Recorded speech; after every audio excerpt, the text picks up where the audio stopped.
Program Assistant from Purdue Extension in Dearborn County. In this video, let's talk about where you may put your aeroponic garden.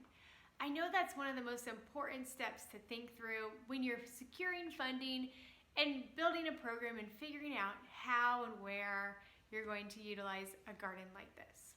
So, let's start first with schools. If you're planning to put an aeroponic garden in a school, there's a few things to think about.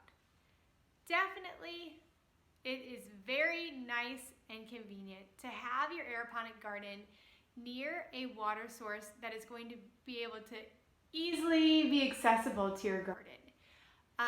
Think about like a garden hose. That would be most ideal because then you could easily, put the end of the hose where you would like to fill your aeroponic garden. That's not always the case in schools, although some schools do have custodial closets that do have hose hookups. So if that's the case in your school, that may be something to just be mindful of. There's other ways to think about this, like if you have a sink where you can fit a gallon jug underneath that sink, that's gonna make this process really so much more smooth for you. So think about where your large sinks are or your deep sinks are, where the custodial closets may be, if you would have access to those, and just be mindful of that because your plants are going to need water. That's one of the really key parts of maintaining an aeroponic garden is making sure that the basin at the bottom of the garden is full of water. So that's one thing to think about. Another thing to think about when you're figuring out where you're going to put your aeroponic garden is where the outlets are, because you're going to need to plug in the lights and you're going to need to plug in the water. And it works out best if you can plug them in separate outlet hookups. So if you have one outlet with two spots, that's perfect. So thinking that through is also going to be helpful. As far as if you have lots of options for water availability in large sinks and you have lots of outlets, which I'm sure you probably do, the next things to think about is where to place the garden where most or the majority or as many kids as possible would be able to enjoy the plants growing on it, even if they're not the students that are actively planting the plants. And that's where it's really nice to use common areas, like a hallway that's like in a common area of the building where everyone gets to pass by, maybe by the main office, potentially in the main office. Other things to think about is that aeroponic gardens like this one have wheels on them, or you can buy a dolly to make sure they have wheels. But one of the models actually has the wheels built right into the aeroponic garden system. So the aeroponic garden could be moved from classroom to classroom. This is one of the models that I used when we first started implementing this type of aeroponic garden in our schools. What we did is we used one aeroponic garden across 7 first grade classrooms. Our high school students came and worked with the first grade students, and the aeroponic garden spent a few weeks in each classroom. Now we were able to do this because these first grade classrooms already had mini grow labs. So mini, like M-I-N-I, mini grow labs in each first grade classroom. So we could start the plants in the little mini grow lab, which was basically just a little grow light setup, and then a place to put plants under the grow light.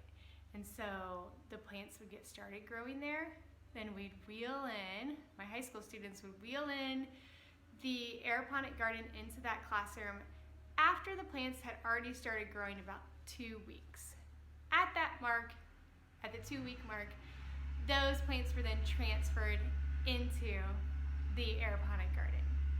That was a really cool model because it allowed us to utilize one garden from classroom to classroom to classroom, and we didn't have to have the aeroponic garden in any one particular classroom for longer than a few weeks.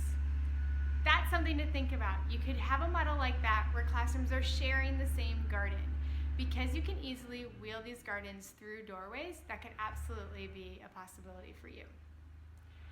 Another thing to think about is the school cafeteria.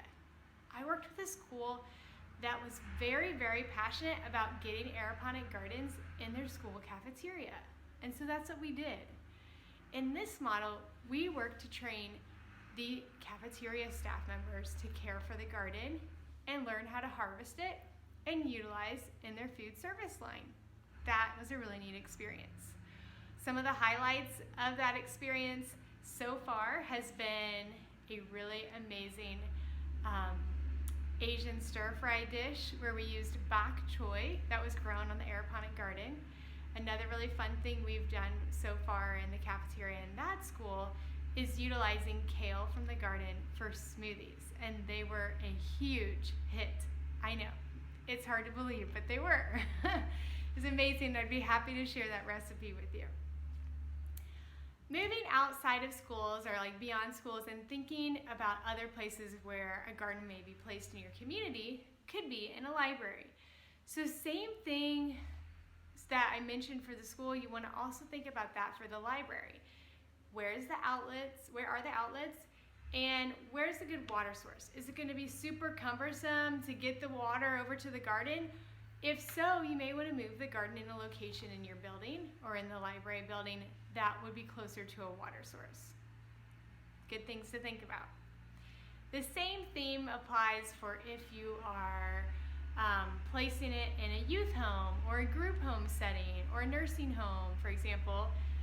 In those cases, again, think of the outlets, think of the water source, but also think about if there's a kitchen in the building and they're going to be readily cooking, it may make sense to put the garden right by the kitchen, kind of like what we do in our home, where we use our garden right there in our dining room so we can cut it right when we're sitting down to eat a meal. Some other things to think about when setting up a garden and getting the garden planted is to really be purposeful about what you're planting. I know without a doubt that in aeroponic gardens like this one, you're going to grow amazing produce. So the really important thing to think about is what do you want to grow and what are you going to do with all that produce so that you don't find yourself in a position where you have all of these things growing and they're kind of like outgrowing the space and you don't really know what to do with them. So I'll create another video about that, and I look forward to sharing that information with you about planting a purposeful garden. Thank you for tuning in.